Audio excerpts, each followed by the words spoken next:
kommt jetzt in den Ring Kubrat Pulev. Кобрат излиза с песента, с която започна да излиза откакто стана професионалист. Ето го големия българин, човека, който обединява всички пред телевизионния екран и който ни кара да се гордееме със своите изяви на ринга.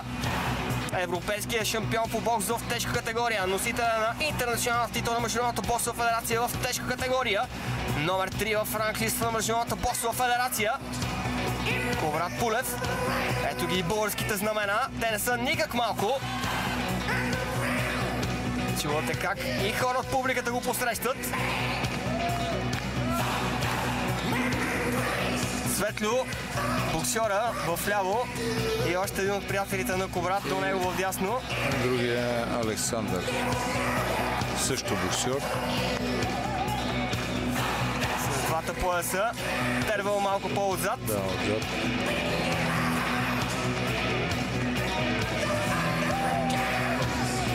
Добро настроение Kubrat, публиката също явно, че ще вика за него. Започна да се превръща в любимец на германските фенове Kubrat Pulev. Вече говори спокойно на немски. Видяхме това при последния му успех над Александър Димитренко. Кобрата с 16 победи от 16 мача, 8 от тях с нокаут. Дебютира едва преди 3 години.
Световните боксови организации Фил Едуардс или изнася масови лекции на боксерите, начинащите боксери как трябва да се държат на ринга.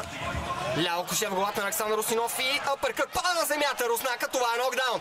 Браво на Кобрата. Александър Устинов е на колене. Ще успее да се изправи. Александър Димитренко не успя в предишния матч. Има ли воля Александър Устинов? Не, край. Матчът приключва. Победа с нокаут за Kubrat Pulev. Нокаут в 11-я рунд. Не издържа Александър Устинов под тежките удари на българина. Ето ги неговите приятели. Страхотна радост. Както за всички в залата, така и за всички, които гледат този матч пряко по телевизия Диема. Мишо, честито! Честито, мога да поздравим Kubrat и всички негови привърженици и цяла България с една голяма победа при защитата на европейския пояс и на световния IBF интерконтинентален. Един голям успех. Също, така да го кажа, един такъв непобеден до момента боксер. Непобеден до момента и с голями габарити. Големи габарити, страхотен опит в кикбокса. Но тук вече след толкова много удари, ето тук един напъркът. До последно се държа така много добре и получи вече недостиг на сила, на въздух и на всичко и затова се получи окървавен това отказване. С разбит нос. Изчупен може би нос и аркада. И това е първа загуба, така в един момент изненада и до последно така се държа. Страхотна работа на Кобрата. Действително 17-та победа за него, като 9 от тях с нокаут. И първа защита Първо успешна защита на европейската титла в тежка категория и най-важното, с този успех става официален претендент за титлата на Международната боксова федерация, пояс, който в момента е владение на Владимир Кличко. Тервел Пулев и Ото Рамин помагат на Кобрата да си свали ръкавиците. На ринга Вилфред Заверланд, шефа на компанията, която е главен организатор на най-големите галачи в България. Беше един от първите, който поздрави Кубрат. Разочарование за Александър Устинов. Опита се той и на няколко пъти успя да посира много мощни удари в главата на Кобрата, но българина устоя. Едно дясно круши, един десен прав, които го разклатиха. Почти беше в нокдаун. Едва се закрепи на краката си, особено при втория тежък удар, но Кобрата показа сърце, показа умения тази вечер и заслужени аплодисменти за него.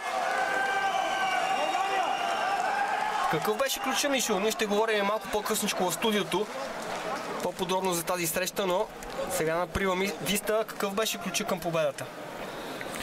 Всичките тия неща така ги изпълни в създадени така пропуски, които направи в някои от рундовете. Дясното круше, където пропусна, но играта, предната ръка, финтите, лъжливите движения, това, което устоя да върви напред на, пак да го кажа, на един по-голям човек от него, по-голям боксер с 27 победи, непобедим. И в един момент си оказва влияние това, че до момента, когато не си побеждаван.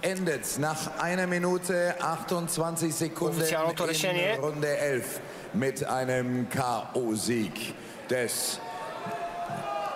Europameisters und IBF Champions. Still European champion and IBF Intercontinental champion. Kubrat Pulev. Браво. Страхотен успех за Кобрата. Хаген Дьоринг помага да се сложи пояса на българина. И генералният секретар на ЕБУ, мадам Жукупони, която е супервайзер за европейската титла.